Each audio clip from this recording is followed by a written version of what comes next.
ब्रह्मचर्य का संकल्प आज के समय में अधिकांश युवा करते हैं, लेकिन कितने उस संकल्प को निभा पाते हैं, प्रश्न ये है।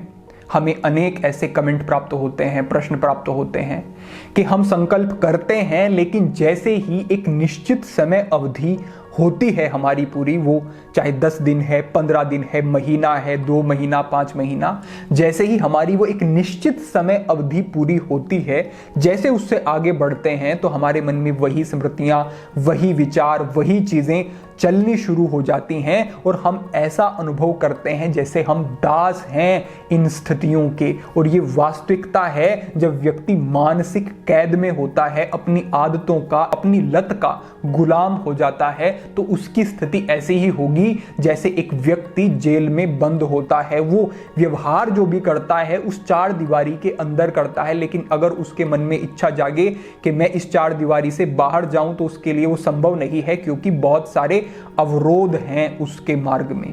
अगर उसे उस कैद से समय से पहले बाहर जाना है तो उसके पास एक ही अवसर होता है और वो है अनुशासन। अगर वो अनुशासित रहता है तो जो उसकी कैद की सीमा है वो कम कर दी जाती है, वो पहले वहां से बाहर आ सकता है। इसी प्रकार से जो मानसिक विचारों की स्थितियों का कैदी हो गया है, लतों में फंस गया है, ब्रह्मचर्य में स्थित नहीं हो पा रहा है, उसके जीवन में अगर अनुशासन नहीं होगा तो समझ लें आप कि इन स्थितियों से उसका बाहर आ पाना असंभव हो जाएगा। हमारा उद्देश्य भी है कि हमारा प्रत्येक नवयुवक इन मानसिक स्थितियों से उबर पाए, इस जाल से बाहर निकल पाए।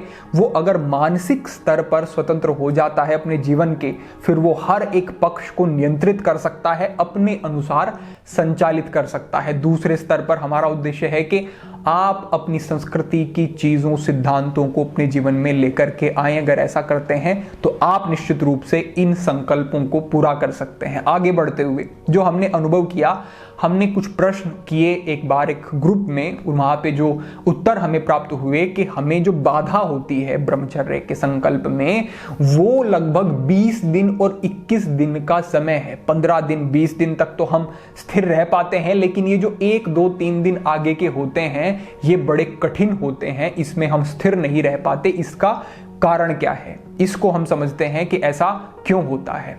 इसे आप एक उदाहरण से समझें। जैसे एक किसान होता है, वो किसान जब अपने खेत में पानी चलाता है तो उससे पहले वो एक चीज जरूर करता है कि जो मेड़ होती है, जो घिराव होता है उस खेत का, उस क्यारी का, उस मेड़ को वो ठीक प्रकार से जांच लेता है कि वो ठीक है या नहीं, कहीं से कमजोर तो नहीं है, कहीं से टूटी हुई तो नहीं है। एक बार जांच जरूर कर लेता है, उसके बाद वो खेत में पानी शुरू कर देता है। जब पानी शुरू हो जाता है फिर भी वो ऐसी लापरवाही नहीं करता कि फिर वो जाकर के देखे ही नहीं, वो बीच में भी जाता है और मेड़ के चारों ओर चक्कर लगाता रहता है कि कहीं से कोई रिसाव तो नहीं है, कहीं से कोई कटाव तो नहीं है, कहीं पानी बाहर तो नहीं निकल रहा है। और ये जरूरी है, पहले भी निरीक्षण करता है, बीच में भी निरीक्षण करता है, जब तक वो ये आश्वस्त नहीं हो जाता इस विषय में कि हाँ सब ठीक से पानी चल रहा है, बाहर नहीं निकल रहा है, वो उसकी जांच करता है। इसी प्रकार से प्रत्येक व्यक्ति को भी जरूरी है, जब कोई भी हमारा नवयुवक एक संकल्प करता है तो उसे ये देखना होगा कि उसके उस संकल्प का आधार क्या है। अगर कोई मोटिवेशन मात्र आधार है या फिर ग्लानि आधार है, आपने कुछ ऐसा किया और उसके बाद आपको लगा कि ये तो व्यर्थ है, मैं दोबारा ऐसा नहीं करूंगा, आपने कोई विचार नहीं किया, केवल भावनाएं आपके मन में कुछ चल रही हैं, बड़ा कठिन हो जाएगा आपके लिए ब्रह्मचर्य।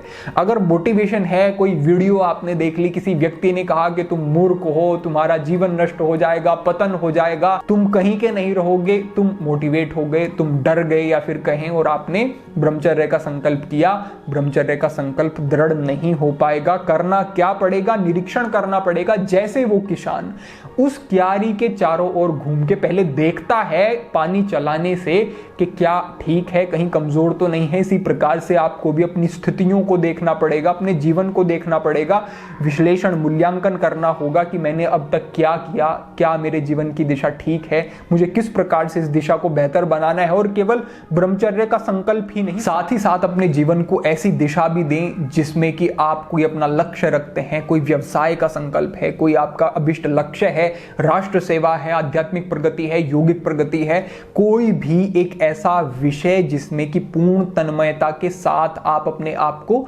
लगा के रखें, ऐसी स्थिति भी होनी चाहिए। जब आप देखते हैं अपने जीवन को और ये आधार बना लेते हैं कि मैं ब्रह्मचर्य का संकल्प इसलिए कर रहा हूं, उसके बाद आपका बहुत अधिक संभावना है कि आप अब उस स्थिति में दृढ़ स्थित हो पाएंगे। दूसरे स्थान पर, जब आपने संकल्प कर लिया उसके बाद भी अपने जीवन को देखते रहना, उसके बाद भी सभी स्थितियों का मूल्यांकन करते रहना। हमने देखा कि बस संकल्प कर लिया कि मैं 1 वर्ष का संकल्प करता हूं, कितने ही हमने वीडियो साझा की, हमने पूछा कि आपके संकल्प क्या है 9 वर्ष पर, तो कितने ही कमेंट हमें हजारों की संख्या में प्राप्त हुए।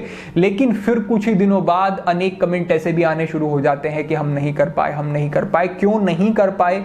कारण उसका सीधा सा ये है कि आपने एक संकल्प करने के बाद सजगता नहीं रखी, जीवन की व्यवस्था और उन चीज़ों का मूल्यांकन नहीं किया। क्या मेरे जीवन में मेरे रूटीन ठीक है?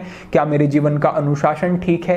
क्या मेरा आहार ठीक है? क्या मेरा दृष्टिकोण विचार ठीक है? क्या मेरा संग ठीक है, जिन लोगों के साथ मैं रहता हूं? अगर इन चीज़ों पर आपने दृष्टि नहीं डाली तो बड़ा कठिन हो जाएगा। आपको संकल्प करने के बाद भी सजग रहना ही होगा। ये हमारा दूसरा बिंदु है। और तीसरे स्थान पर अति महत्वपूर्ण, जब एक किसान खेत में पानी ले जा रहा है तो पानी कब बाहर आना शुरू होता है या मेड़ कब टूटनी शुरू होती है? जब पानी का स्तर कुछ बढ़ना शुरू हो जाता है, जब मेड़ के ऊपर दबाव आना शुरू हो जाता है, तभी वो टूट सकती है, रिस सकती है। तो इसी प्रकार से जो आपका ये प्रश्न रहता है कि हम संकल्प करते हैं लेकिन एक सीमा तक जाने के बाद वो संकल्प मजबूत नहीं रहता, हम भ्रमित होने शुरू हो जाते हैं, क्योंकि ये ऊर्जा है ब्रह्मचर्य रूपी एक, और ये आपके पास रक्षित होनी, इकट्ठी होनी शुरू हो जाती है। और जब इसका ये आंतरिक दबाव बनता है तब उसको सहन करना, तब उसको व्यवस्थित संतुलित रखना, ये एक चुनौती का विषय निश्चित रूप से होता है। तो आपकी जो ये ऊर्जा संग्रहित हो रही है आपके पास, ये आपको प्रेरित करेगी ही। हमने पहले ही कहा आपको कि आपको अपने लिए एक अच्छा सृजनात्मक लक्ष्य भी रखना है और पूर्ण उत्साहित रहना है अपने उस लक्ष्य के प्रति। जब आप ऐसा करेंगे तो आपके पास अब कोई एक ऐसा विषय है जिसमें कि आप इस ब्रह्मचर्य रूपी ऊर्जा का प्रयोग कर सकते हैं। निष्क्रिय व्यक्ति कभी भी ब्रह्मचर्य का पालन नहीं कर सकता। हमारे योगी, हमारे ऋषि, हमारे ब्रह्मचारी इसीलिए स्थित रह पाते थे क्योंकि उनके पास सार्थक लक्ष्य, अनुशासन बहुत पक्का होता था जीवन का।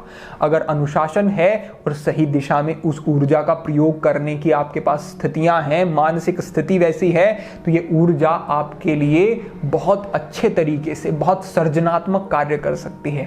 और अगर दिशा देने का मार्ग नहीं है तो आपके लिए भार भी बन सकती है, आपके लिए पतन का कारण भी बन सकती है। आप बार बार भ्रष्ट होते रहेंगे, ग्लानि से बढ़ते रहेंगे, तो आपके पास इसको दिशा देने का माध्यम भी होना चाहिए। इसीलिए हम कई बार आपको योग अभ्यास बताते हैं, कई बार ध्यान के अभ्यास बताते हैं, शांभवी आदि, त्राटक आदि दूसरे अभ्यास बताते हैं कि जब तक आपके पास आपके जीवन में सार्थक चीजें नहीं है तब तक आप इन चीजों को करें। ये तो उपयोगी रहेंगी, इनको साथ में बनाए रखें और अपने लिए दूसरी दिशाओं में भी कार्य करते रहें। तो हमने जो ये 3 चीजें आपको बताई, पहली है संकल्प करने से पहले उस संकल्प का एक आधार बनाना, दूसरा है संकल्प करने के बाद भी उस संकल्प का निरंतर निरीक्षण करते रहना, जीवन का निरंतर निरीक्षण करते रहना, और तीसरा है कि जो हमारे बंधु कहते हैं कि हम 20 दिन, हम 21 दिन, और बहुत अधिक हमें ऐसे कमेंट प्राप्त हुए जिसमें कहा अधिकांश ये कुछ संयोग था या क्या स्थिति कि 21 दिन ही कर पाते हैं, ना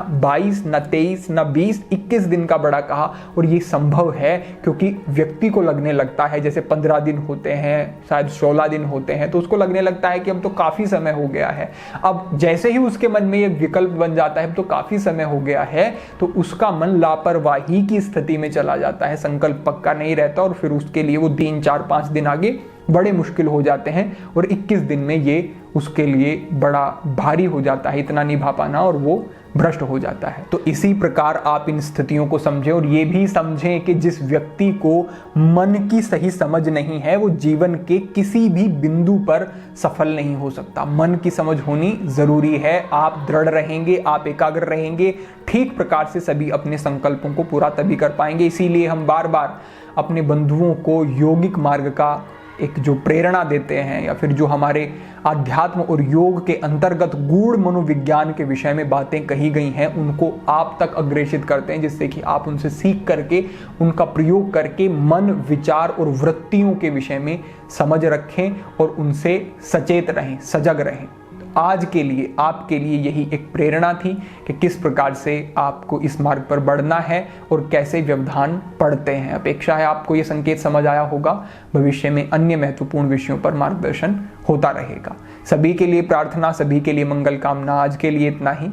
ओम नमः शिवाय।